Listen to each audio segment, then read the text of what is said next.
Hello. So, I had some thoughts about going forward with new people. And there are concerns going forward when you leave a narcissist. The drama and the intense way that it went can sometimes lead for you in future relationships to almost feel bored, especially in the beginning. They're not maybe going to love bomb you like the narcissist did. So it might, in comparison, seem, your first date, well, it went all right. He wasn't as, because even if you don't realize it, you're thinking of the narcissist's first date and how he was proposing over the salad.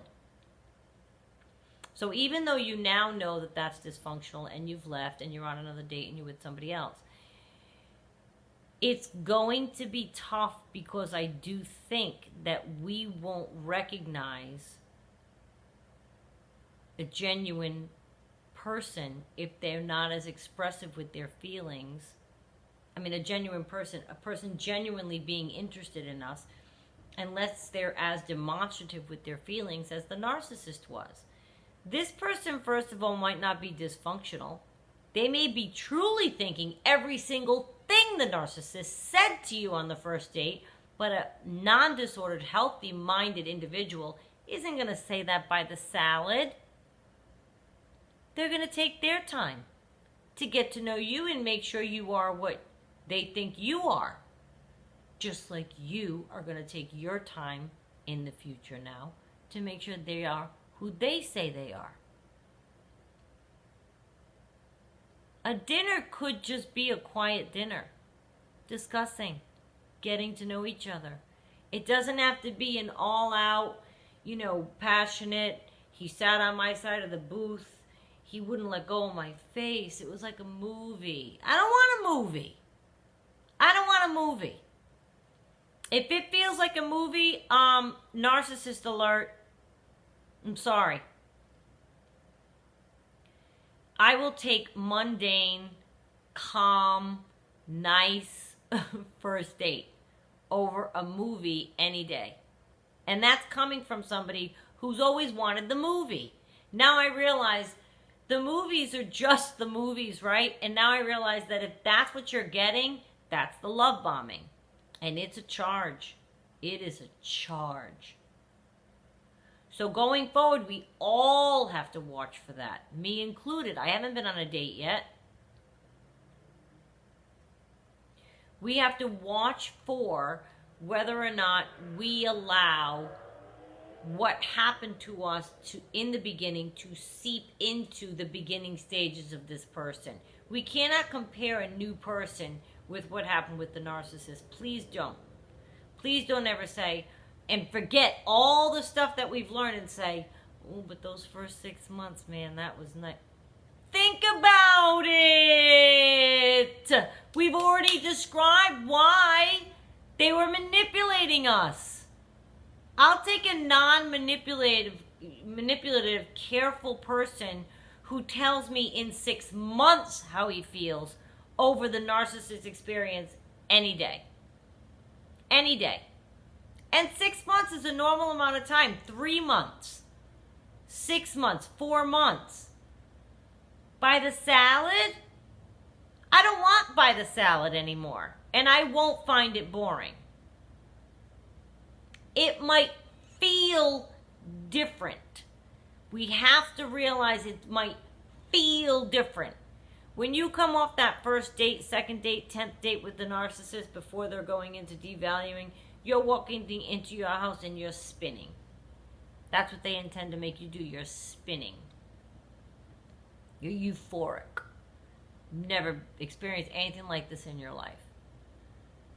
Well, I don't know about you, but I wouldn't mind coming home from my date, my dinner date, putting my things down and going, that was very nice.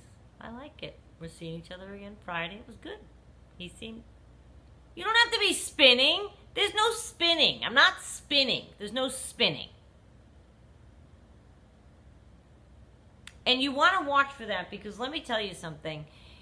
You could definitely let go of somebody that may end up being right for you because you're mistakenly bored, thinking, well, it just doesn't have the charge that it had with the narcissist. If you ever say that, I want you to follow that up and say, well, it probably won't have the devastation that the narcissist gave me too, because the narcissist doing that to you in the beginning was manipulation. They were doing that heavy love bombing to manipulate you, to get you in a position to where they can then control your feelings even more by pulling the rug out from under you, by starting to be mean to you, by one day deciding they're going to silent treatment you. I will take somebody with a consistent personality all day long and twice on Sunday. And that is what you're looking for, a consistent personality over the course of time. I know we all love at first sight idea, but even if that's how you're feeling and you think that's how he's feeling, take the time to see if he is who he says he is. Dig, ask, question. If he asks you to meet people that he knows, say yes. See how he reacts with them. See how he lives. What is his living situation? There's a lot of things that go into meeting a new person. Does he take care of himself on a daily basis? If he lives alone, that's a good sign. He can live alone and take care of himself.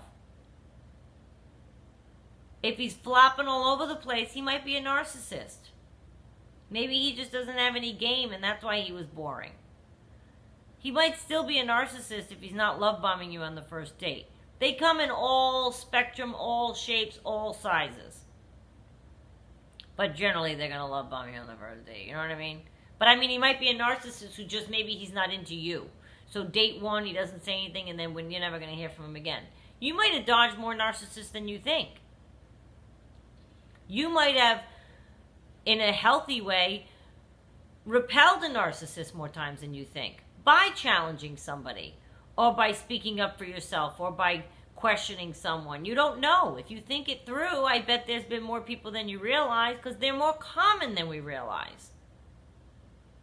But don't discard somebody because you feel like, it was boring. He's nice, but you know me, I need the fire. I need, I'm not with the narcissist anymore, but man, it was good in the beginning. I'm looking for that. You shouldn't be looking for that. I'm sorry. You may get to that with a new person. You may get to those fabulous stages with a new person when it's appropriate to happen.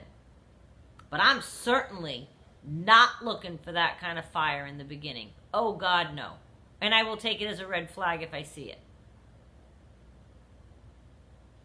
I think that there's something to be said for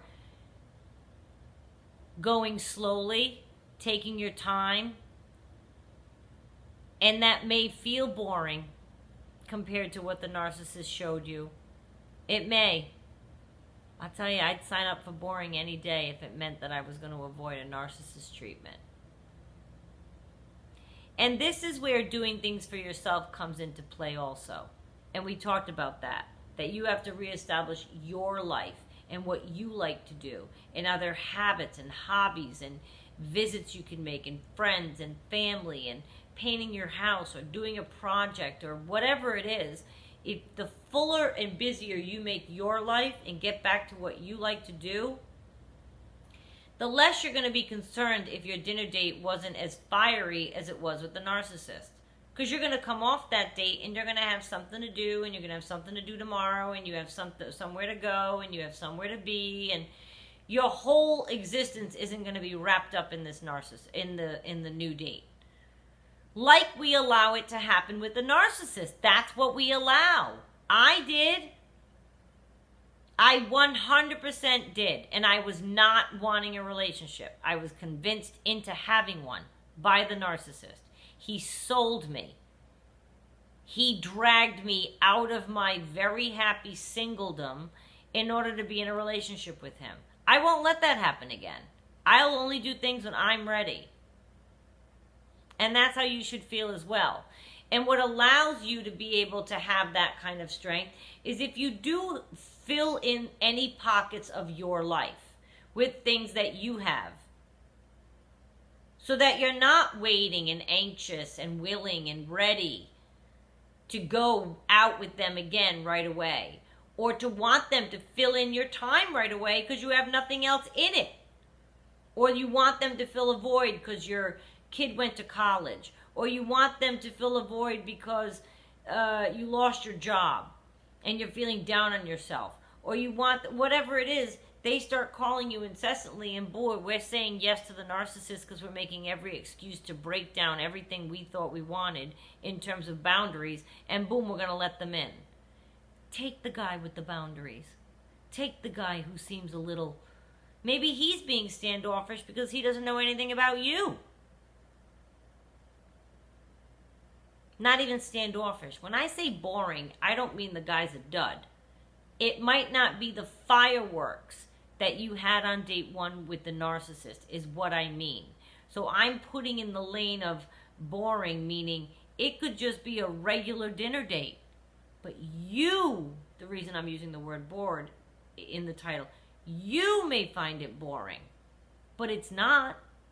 Look at it in the grand scheme of dates your friends have had, dates you've seen on TV, dates you've read about, dates you hear about, was it a good date? Well, yeah, I mean, I guess, yeah, I mean, we gotta look. So it wasn't boring. You cannot go by what the narcissist showed you and look for that again.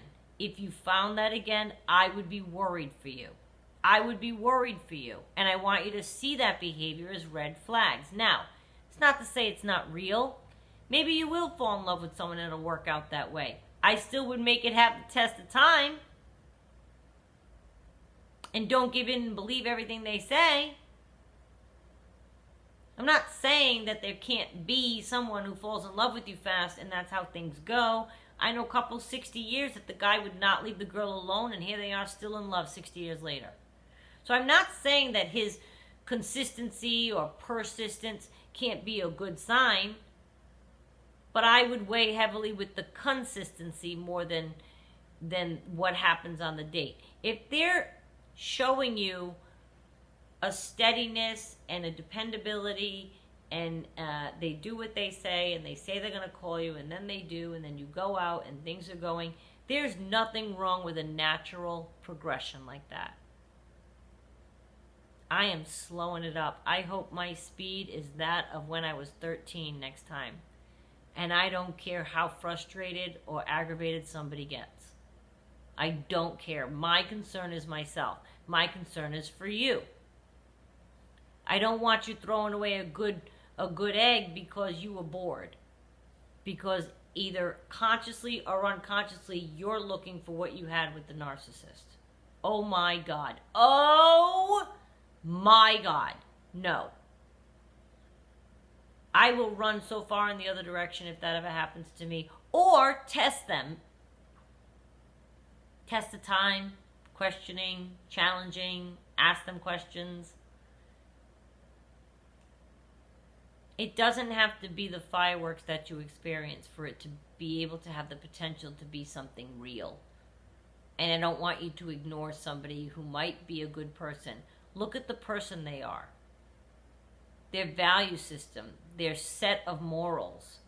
Is it the kind of person you can see yourself spending time with? Of course you have to be attracted to them. But it does, I mean, that's something that happens in time too sometimes too, though. Just beware of that. Don't discount someone because you think they're bored because you're comparing them to the narcissist. Think that through for a second. I would love to be bored and not have that. Just saying.